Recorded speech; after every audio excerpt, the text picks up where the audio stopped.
घुमावदार भाषा मुझसे बोल रहे थे।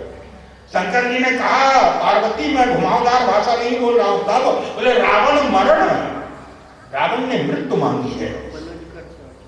अरे महाराज आप भी मेरी समझ में नहीं आ रहा। शंकर जी ने कहा पार्वती क्या बता, पहले तो हम लोगों को सोचना पड़ता कि रावण को किसके द्वारा मरवाया जाए। अब उसने अपनी सीमा बना दी कि हम जब मारे जाएं तो बंदर और मनुष्यों से ही मारे जाएंगे। तो उसने अभी तक मृत्यु असीम थी उसकी जो है, अब उसने मृत्यु का घेरा बना दिया कि इसके बीच में ही मारे जाएंगे। रावण मरण मनुष्य कर जाचा, रावण ने मनुष्य के हाथों मौत मांगी है, मृत्यु मांगी है। इसलिए याद रखो तपस्या समान है, लेकिन रावण कहता है हम काहू के मन ही न मारे, बानर मनुष्य जाति को मारे। ये रजोगुणी वरदान है, पुरुषार्थ रजोगुणी वरदान। कुंभकर्ण के पास गए, कुंभकर्ण से पूछा, बोले सारद प्रेत पुन प्रभु कुंभकर्ण पह गए और तेहि विलोक के पूर्व समय में सोचने लगे ब्रह्मा तो इतना खाता है, अगर ये कहीं दिन रात खाता रहा तो लगता है कि 6 महीने में ही मेरी सृष्टि पूरी चौपट हो जाएगी, दूसरी सृष्टि बनानी पड़ेगी। बोले जो दिन प्रति आहार कर सोई तो विश्व वेद सब चौपट हो।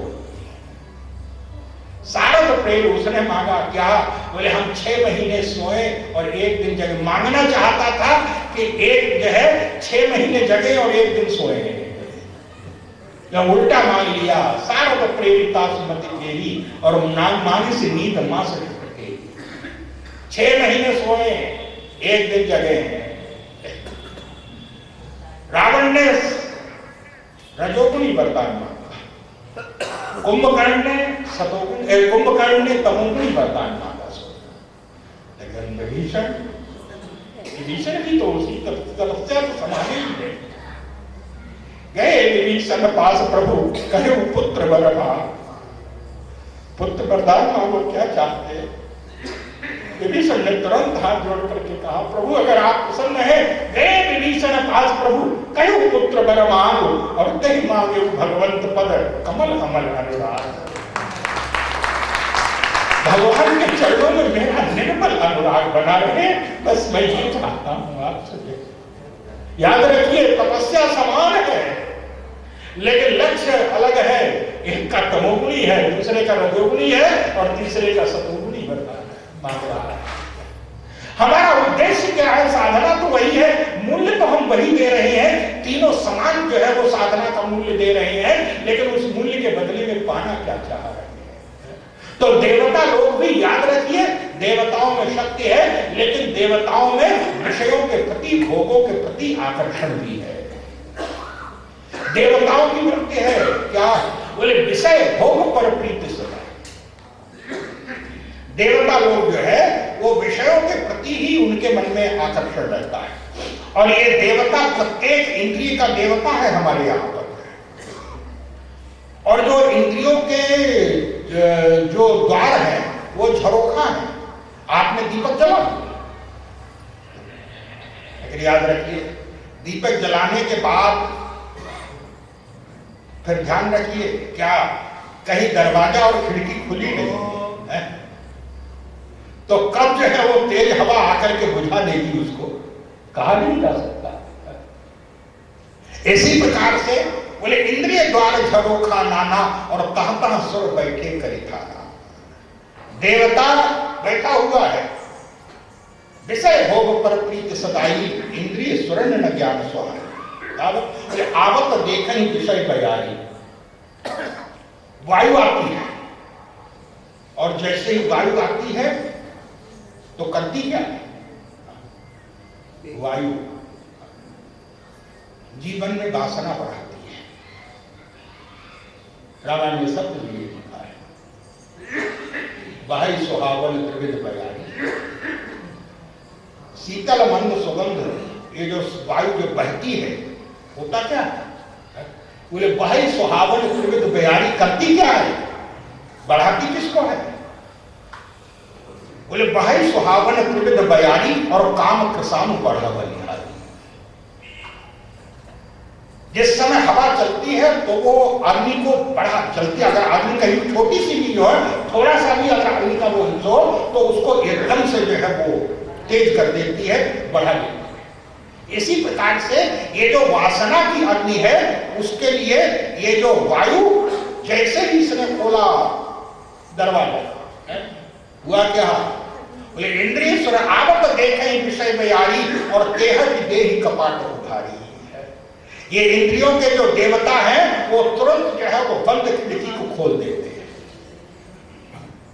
खिड़की बंद है, लेकिन याद रखिए अगर कहीं जो है वो देवता बैठा हुआ है या मालिक की असावधानी से है, मालिक की असावधानी से अगर कहीं दरवाजा खुला रह गया या खोल दिया गया, तो ये मत सोचिए कि जो है भाई असावधानी से हुआ है इसलिए जो है वो दीपक नहीं बुझेगा, हवा तो आएगी नहीं अंदर।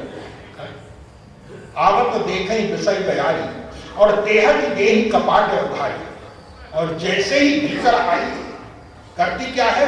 बोले जब सुप्रभंजन उग्र जाए, जैसे ही वो तीव्र वायु जो है वो हृदय में आती है और हृदय में आते ही सबसे पहला काम करती है क्या? बोले जब सुप्रभंजन उग्र जाई और तब ही दीप विज्ञान बुझाई। वो जलते हुए दीपक को बुझा देती है। वो सोचिए इतनी कठिनता से दीपक जला है। कागभूषण जी जो कहते हैं, बोले होए गुणाक्षर न्याय, जो गुणाक्षर न्याय के द्वारा जो दीपक जल गया, लेकिन पुनः प्रत्युह अनेक, फिर भी असावधान जो है नहीं होना चाहिए, फिर भी जो है वो कुछ नहीं होगा, ये नहीं मानना चाहिए अंतिम समय तक जो है। और जब सुप्रभंजन उड़ रह जाए और तब ही दीप विज्ञान बुझा। जैसे ही दीपक बुझा, याद रखिए होता क्या, जैसे ही अंधेरा हुआ, अभी तक आप जो है वो प्रकाश में कार्य कर रहे हैं, और जैसे ही अचानक बत्ती चली जाए तो कुछ क्षण के लिए तो भाई व्यक्ति के हाथ पर रुक जाते हैं, करे। लेकिन जैसे ही दीपक बुझा तभी दीप विज्ञान बुझाई, ग्रंथ न छूट। अब जो गांठ को कागभूषण जी कहते हैं कि जड़ और चेतन के बीच में जो गांठ पड़ गई है, उस गांठ को खोलने के लिए पहले दीपक जला लीजिए, क्योंकि दीपक नहीं जलेगा तो गांठ खुलेगी। अंधेरे में तो खोल नहीं सकती है गांठ। आप गांठ खोलने की चेष्टा कर रहे हैं, उसी समय दीपक बुझ गया तो गांठ तो खोल नहीं पाए। और तब कागभूषण जी ने कहा होता क्या है? बोले ग्रंथ न छूट मिटा सो प्रकाश। प्रकाश नष्ट हो, प्रकाश समाप्त हो गया, और अब व्यक्ति की बुद्धि जो है वो बाधा पैदा करती है। क्या? व्यक्ति की बुद्धि व्याकुल हो जाती है। क्यों? बोले वायु जो आई है, वायु आई है वासना के रूप में। आवत देखा ही विषय बयारी। ये जो वायु है ये वासना की वायु है, और जैसे ही वासना की वायु भीतर आई तो करती क्या है? बोले तुरंत जो है दीपक बुझा, और दीप के बोले ग्रंथ में छूट मिटा सो प्रकाशा, और बुद्धि विकल्प है विषय बतासा। बुद्धि व्याकुल हो जाती है। किस चीज के लिए? बोले बुद्धि जो है वो वासना विषय भोग जाती है। तो विषय वासना की ही तो आगे आई है ना। बोले बुद्धि विषय, बुद्धि विकल्प है विषय बतासा, बचेगा कैसे? कागभूषण जी ने कहा कठिन नहीं है जो मैं बताने जा रहा हूं। कागभूषण जी कह रहे हैं गरुड़ कठिन नहीं है, असंभव जैसा है। इस प्रकार से जो दीपक बुझा है, इतनी कठिनता से जो दीपक जला, और वो जब बुझ गया तो सोचो क्या? बोले दीपक बाहर बकोरी। इस प्रकार इतनी कठिनाई से जो दीपक जला था, इसमें सामर्थ्य है कि दोबारा से जला सके। दोबारा से साधन जो करेगा व्यक्ति जो है, इसलिए हमारे यहां कहा जाता है, गीता में भी शब्द है योग भ्रष्ट नाम दिया गया है। कुछ लोग योग भ्रष्ट हो गए। योग भ्रष्ट का अभिप्राय है कि जिन्होंने अपने जीवन में, पूर्ण जीवन में जो है संपूर्ण साधना, जो ज्ञान दीपक का जो वर्णन आया है, या और भी जो साधनाएं हैं, किसी कोई कर्म की साधना कर रहा है तो कर्म योगी है, कोई ज्ञान योग में साधना कर रहे हैं और साधना के चरम सीमा पे पहुंच गए, बिल्कुल ऊपर वाली सीढ़ी पर जो है वो पहुंच गए हैं, और ऊपर वाली सीढ़ी पर पहुंचते ही अचानक जो है यही दीपक बुझने वाली बात हो जाएगी। जैसे ही सबसे ऊपर पहुंचे, सबसे ऊपर वाली सीढ़ी पर पहुंचे, और अचानक जो है वो माया ने उनको पथभ्रष्ट कर दिया। कई लोगों के जीवन में देखा जाता है, जीवन भर बड़े संयम नियम सब कुछ होता है, लेकिन किसी का कोई दोष नहीं। भाई ये भी तो जो है कोई प्राक्तन संस्कार है, लेकिन जब पूछा गया भगवान कृष्ण से, महाराज इतनी बड़ी कठिन साधना के बाद, तो उसको भगवान कृष्ण कहते हैं कि वो योग भ्रष्ट व्यक्ति। योग भ्रष्ट का अभिप्राय है कि जो बिल्कुल अंतिम सीढ़ी पर पैर रख दिया था जिन्होंने जाकर के, सारी साधनाओं को पार कर चुके थे, लेकिन अचानक जो है माया के द्वारा फेंक दिया गया उसको। उनकी क्या दशा होती है? भगवान कृष्ण ने कहा, अर्जुन उनकी यही दशा होती, जो फल उनको उन्हीं समय मिलना, उसी समय मिलना चाहिए था, पहुंच गए थे अंतिम सीढ़ी है, कुर्सी पर बैठने ही जा रहे थे, लेकिन अचानक माया के द्वारा जब गिरा दिया गया। लेकिन उनकी दशा ये होती है, रामचरितमानस में यही उपमा महर्षि दशरथ को दी गई है। महर्षि दशरथ के जीवन में जो अंतिम चरम सिद्धि की स्थिति कही जाती है, चरम फल, जीवन का चरम फल, महर्षि दशरथ के जीवन का चरम फल का अभिप्राय है कि जिसके बाद कोई फल जो है, इसके सर्वोच्च फल आपके जीवन का। और याद रखिए, सर्वोच्च फल प्रत्येक के जीवन का अलग अलग होगा। आप क्या चाहते हैं, ये सबका अलग अलग होगा। महर्षि दशरथ के जीवन का सर्वोच्च फल क्या है? महर्षि दशरथ के जीवन का सर्वोच्च फल था राम को बस सिंहासन पर बैठा दूंगा। महर्षि दशरथ ने गुरु वशिष्ठ से यही कहा था, गुरुदेव, जिस समय कहा मैं चाहता हूं राम को युवराज पद। गुरुदेव आप आज्ञा दीजिए। गुरुदेव ने कहा कि महाराज तुरंत जरूर व्यवस्था करिए, ये तो बहुत सुंदर बात है कि राम को युवराज पद देने की, आप मूर्त निकालिए। गुरुजी जानते हैं त्रिकालज्ञ थे, लेकिन त्रिकालज्ञ होते हुए भी हमारे भैया बैठे हुए ज्योतिषियों के सामने यही समस्या रहती है, कुंडली सामने है, फल क्या बता रहा है, अब जानते हैं कि होना तो है, और ये कह देंगे तो नाराज हो जाएगा सामने वाला, इसको बुरा भी लगे। सही बात है भाई, कोई व्यक्ति आता है तो कुछ आशा लेकर के आता है? उसको निराश बनाना ये हमारा तो समस्या आती है ज्योतिषियों के सामने। सही फल बता दे तो समस्या, और गलत बता दे तो समस्या। गुरुजी भी जानते हैं होना कुछ नहीं है। महाराज ये बताइए, मुहूर्त बताइए, मुहूर्त कौन सा मुहूर्त? गुरुजी ने कहा, क्या पूछ रहे हो? नहीं महाराज, कोई भी काम तो मुहूर्त से ही होगा, मुहूर्त मत देखो। तब बोले वेद विलंब न करिए, न साजिए सबूत समान, जल्दी करो, देर मत करो, तैयारी करो। कितने बजे? एक सज्जन है हमारे यहाँ, अंतिम दिन आएंगे, बाहर से है, हमारे गुरुजी के बहुत प्रिय पात्र है, जिसे बहुत विनोद भी करते थे गुरुजी। तो उनका नियम था, अब तो खैर थोड़ी सीमा तक दूर हो गया है, कि हर कोई काम जो है वो बिना मुहूर्त का, मुहूर्त में अभिजित नक्षत्र, ये अभिजित नक्षत्र जो है ये 24 ये नित्य आता है, और उसका समय लगभग निश्चित रहता है। मैं समझता हूँ कि शायद 11:35 से 12:25 तक रहता, कितना ऐसा ही कुछ है, 11:40 से 12:20 तक वो 40 मिनट का ही होता है, 48 मिनट का, हाँ वो होता, और वो नित्य रहता है। और दिन में ठीक 12 बजे वो मुहूर्त होता है,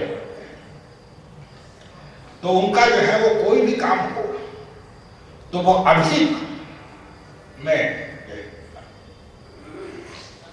वो तो विचित्र बात है उनकी। वो तो ऐसे महापुरुष है कि जब वो उनके मन में आया दीक्षा लेने का, तो उन्होंने मुझसे कहा कि मैं दीक्षा लेना चाहता हूँ। तो हमारे महाराज जी ने कहा कि भाई ठीक है, तो कल दिन में 2:30 बजे। तो उन्होंने कहा कि लेकिन अभिजीत तो 12 बजे होता है। अभिजीत में दे दीजिए ना। तो हमारे गुरु जी ने कहा पहला चेला मिला है कि जो जिसकी आज्ञा से गुरु चलेंगे। अब दिया उनको उसी समय दिया, क्योंकि हमारे गुरु जी की मुहूर्त तो ठीक है, कोई ऐसा सामने वाले के मन में जो ज्यादा जिसके प्रति है।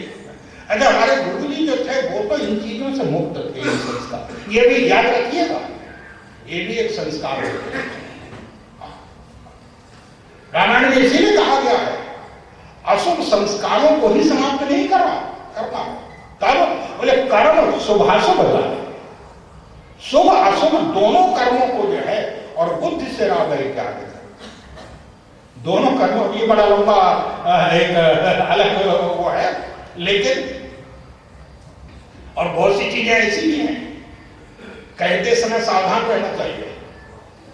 मुझे डर भी लगता है अगर हम ये कह दें कि भाई शुभ और अशुभ दोनों कर्म जो है उनसे समाप्त करने की, तो लोग अशुभ कर्म समाप्त करें चाहे न करें, शुभ तो कर ही देंगे अपने जीवन में। भाई सावधानी तो उनको जो है, लेकिन उनका बड़ा मुहूर्त के प्रति जो है उनका बड़ा वो अब खैर कम हो गया है। अपने घर का उद्घाटन कर रहे थे, तो खैर उस समय वो नहीं थी, तो परम श्रद्धेय पूज्यपाद स्वामी नित्यानंद जी महाराज अपने गृह के उद्घाटन में मुझे भी बुलाया था और स्वामी को भी बुलाया था, तो हम दोनों गए थे।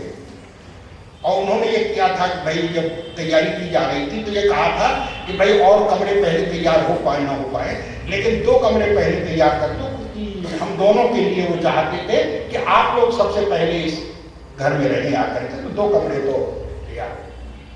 जब मुहूर्त कर रहे थे तो वही 10 साढ़े 10 बजे का ऐसे ही किया था। लेकिन विचित्र बात है, वो जिस समय वो नेम प्लेट जो लगाते हैं ना, तो वो नट बोल्ट से कसना था।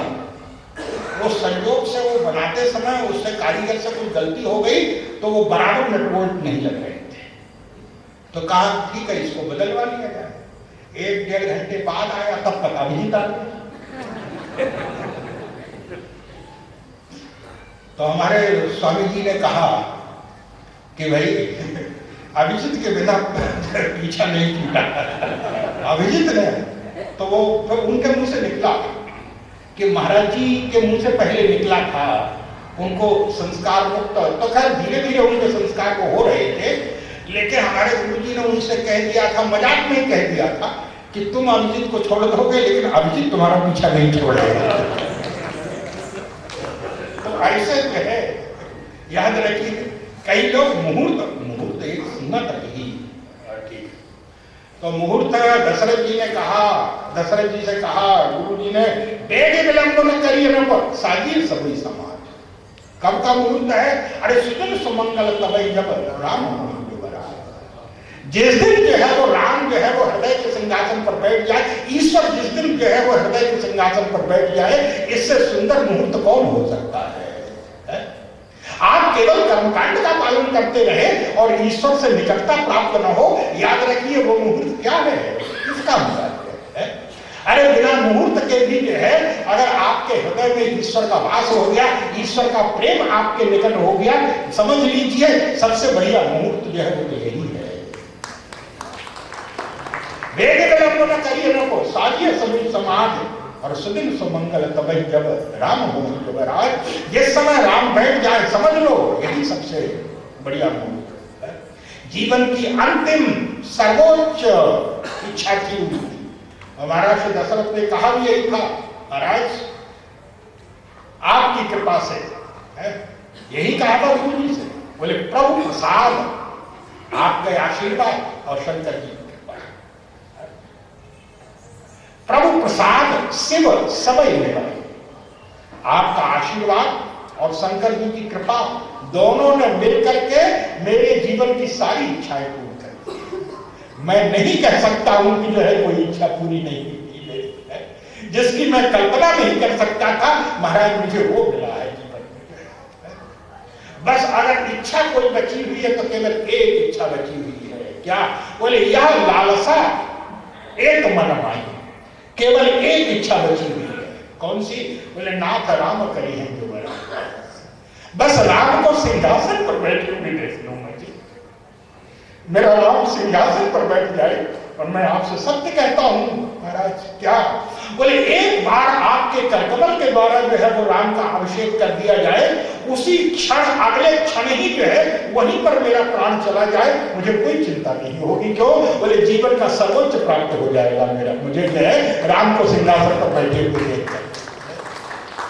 बोले प्रभु प्रसाद से वो समय निवाही, यह लालसा एक मन माही, नाथ राम करी है जो बरा, करी कृपा करी सबई समान। अरे पुण्य न सोचतन राहु पे जाओ, कोई चिंता नहीं। जीवन का अंतिम लक्ष्य क्या था? सर्वोच्च लक्ष्य क्या था? राम को सिंहासन पर बैठे हुए देखे, यही तो था ना। लेकिन गोस्वामी जी महाराज कहते हैं क्या? ये इंद्रिय स्वर्ण न ज्ञान सुहा, इंद्रियों के देवताओं को ज्ञान अच्छा नहीं लगता है। विषय भोग पर प्रीति सदाई है, आदत देखें विषय बयान। महाराज जी विथरस के जीवन का सर्वोच्च ये जो दीपक जल चुका था, दीपक जल चुका था, पूर्ण स्थिति में पहुंच चुका था दीपक। लेकिन इंद्रिय स्वर्ण न ज्ञान सुहा, देवताओं को तो अच्छा नहीं लगता है। राम के राज्य में भी जो है सारे अयोध्यावासी प्रसन्न हो रहे हैं, लेकिन यहां पर अयोध्यावासी तो नाच कूद रहे हैं उस आनंद में। लेकिन गोस्वामी जी महाराज ने कहा देवता लोग जो है उल्टी सांस ले रहे हैं। क्यों? देवताओं को बोले तिन्हें सुहाई न अवध बतावा, देवताओं को यह, अरे दूसरे के यहां आनंद हो रहा है, आपसे तो कुछ नहीं छीना जा रहा है ना, आनंद तो दूसरे के यहां, वो स्वयं ले रहा है आनंद, आपसे तो कुछ नहीं छीन रहा है। ले रहा नहीं नहीं नहीं, नहीं। बोले तिन्हें सुहाई न अवध बतावा। क्यों? बोले चोर ही चांदनी रात न भावा, चोर को चांदनी रात अच्छी नहीं लगती है। हाँ, कृष्ण पक्ष ही ठीक होता है। तिन्हें सुहाई ना, अब उसका तो उनसे तो कुछ लेना देना नहीं है ना, नहीं। कैसे? याद रखिए, जैसे ही जो है वो बोले जब भंजन उड़ ग्रह जाए, जैसे ही ये वासना की वायु भीतर आती है, महाराज श्री दशरथ हमारे गुरु जी भी, महाराज श्री दशरथ जब ये प्रसंग कहते थे सबसे पहले महाराज श्री दशरथ को प्रणाम करते थे। और याद रखिए ये जो चर्चा की जा रही है ये महाराज श्री दशरथ की नहीं है, ये हमारे आपके जीवन की समस्या है। महाराज श्री दशरथ को तो जो है वो अभिनय दिया गया था नाट्य मंच पर कि आपको ऐसा है भाई, जो अभिनेता अभिनय कर रहा है अब उसको दोष थोड़ी दिया जाता है कि ये है, वो तो केवल उसको जो अभिनय दिया गया है वो करके दिखा रहा है, लोक रंजन के लिए, लोक शिक्षण के लिए वो कर रहा है महाराज श्री दशरथ। और कहा गया है क्या? बोले होय बुद्धि जो, जिस समय वो देवताओं ने खोल दिया इतनी द्वार पे है, देवताओं ने झरोखों को खोल दिया और जब से प्रभंजन उड़ ग्रह जाई, जैसे ही हवा भीतर गई, वायु भीतर गई, विषय वासना की, तो उस समय कहा गया है क्या? बोले होय बुद्धि जो परम सयानी, उस समय बुद्धि को बहुत सावधान रहना चाहिए। कहा गया है कि अगर बुद्धि परम से सयानी नहीं, कई बार तो सयाने लोग भी जो है वो लपेटे में आ ही जाते हैं, इस चक्कर में पड़ ही जाते। इसलिए बुद्धि को सयानी नहीं कहा गया है। तब बोले होय बुद्धि जो परम सयानी तो तिनतन चितव न अनहित जानी। उस विषय वासना, उस आंधी की ओर देखना नहीं चाहिए, उसको केवल दीपक पर दृष्टि रखनी चाहिए। हमें केवल दीपक को बचाना है, और क्या आ रहा है क्या नहीं आ रहा है नहीं, हमें केवल दीपक की रक्षा करनी चाहिए। बोले होय बुद्धि जो परम सयानी तो तिनतन चितव न अनहित जानी। उनकी ओर देखती भी नहीं है वो बुद्धि। महाराज श्री दशरथ देवताओं को अच्छा, यहां पर भी देवताओं को अच्छा नहीं लगता है, वहां भी देवताओं को अच्छा नहीं लग रहा है। सरस्वती को बुलाया, सरस्वती से कहा कि तुम ऐसा कुछ जाल फेंको कि जिससे राम जाहि बन राज तई और हो ही सकल सुर का।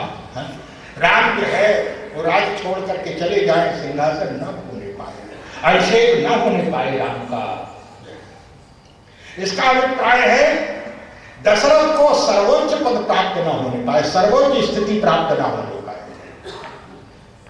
वो अपने कर्म से प्राप्त कर रहा है, सामने वाला हाथ से कुछ नहीं ले रहा है। उसका पुरुषार्थ अपना है, उसकी साधना अपनी है, उसका समर्पण अपना है, उसकी निष्ठा अपनी है, उसका कर्म अपना है। आपसे तो उसने कुछ नहीं लिया, लेकिन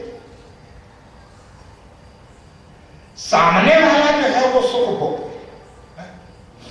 अच्छा, हमारे सुख में तो कोई कमी नहीं है, स्वर्ग में भी तो सुख भोग रहे हैं ना। लेकिन हमें व्यक्ति को, जो ईर्ष्यालु व्यक्ति होता है, उसको अपने सुख नहीं देखता है, तब बोले उसको बगल वाले में क्या है, बगल वाले की थाली में क्या परोसा गया है उसकी थाली दिखाई देती है, अपनी थाली में कुछ नहीं। देवताओं ने कहा इसी प्रकार से राम जाहि बन राज तभी होय सकल सुर काज, और वही हुआ। जिस समय बुद्धि बोले होय बुद्धि जो परम सयानी तो तिलतन चितव न अनहित जानी। बुद्धि जब परम सयानी होगी तो उनकी ओर नहीं देखेगी। महाराज श्री दशरथ से व्यवहारिक दृष्टि से जो है, महाराज श्री दशरथ तो प्रणाम में है। तुलसीदास जी ने कहा महाराज श्री दशरथ की वंदना करते हुए, दशरथ जी की क्या प्रशंसा करूं मैं। तुलसीदास जी महाराज कहते हैं क्या, बोले जिन्हें विरज बड़ भय विधाता। ब्रह्मा को बड़प्पन लेना था, ब्रह्मा को बड़प्पन मिल नहीं रहा था। क्यों? बोले ब्रह्मा ने इतना अधिक परिश्रम किया। सोचिए सृष्टि बनाने में कितना अथक परिश्रम किया ब्रह्मा, सृष्टि बना, लेकिन इतनी बड़ी सृष्टि बनाने के बाद भी ब्रह्मा को केवल कलंक ही मिला, यश नहीं मिला। लोग यही कहते हैं अरे ये ब्रह्मा की सृष्टि ही ऐसी है? लोग ब्रह्मा को गाली ही देते हैं, ब्रह्मा की सृष्टि ही ऐसी है। ब्रह्मा की सृष्टि में दुख सुख पाप पुण्य दिन रात, सुख है तो सुख के साथ साथ दुख लगा दिया, पुण्य है तो पुण्य के साथ साथ पाप लगा दिया, दिन है तो दिन के साथ साथ रात लगा दी उसने, साधु है तो उसके साथ साथ असाधु लगा दिया है। ये ब्रह्मा की सृष्टि ही ऐसी है। ब्रह्मा की सृष्टि में क्या कहा जाए, रूप कल्प तक सागर खारा है।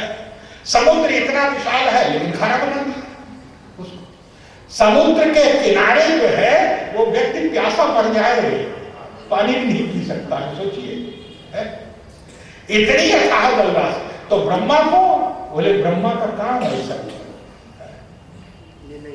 ब्रह्मा का कार्य ऐसा है, इतना बड़ा परिश्रम करने के बाद भी, लेकिन उसको, लेकिन समस्या क्या, बोले सृष्टि जो बनाई उसमें जो है वो अवगुण ही भरा हुआ है, इसलिए उसके द्वारा कलंक मिलता है।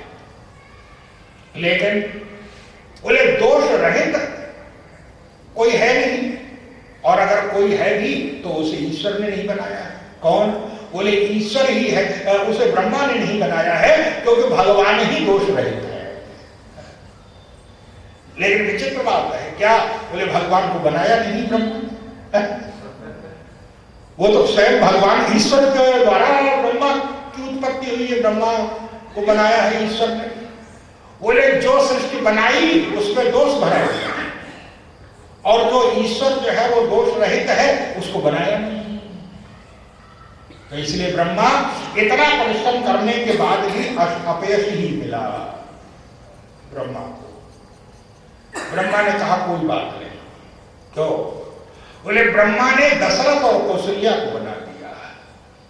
तो और दशरथ और कौशल्या को बना के कहा देखो क्या, बोले दोष रहित एक, मैंने जो सृष्टि बनाई वो दोष युक्त है और दोष रहित एकमात्र ईश्वर है, लेकिन ईश्वर को तो मैं नहीं बना सकता, लेकिन ईश्वर को बनाने वाले को मैं नहीं बनाया है। राम को जो है, राम को बनाने वाले दशरथ को तो मैंने ही बनाया है, कौशल्या को बनाने को तो मैंने ही बनाया है। इसके लिए कहा गया है, बोले जिन्हें बिरज बड़ भयो विधाता, क्या महिमा अवधि राम पितु माता है।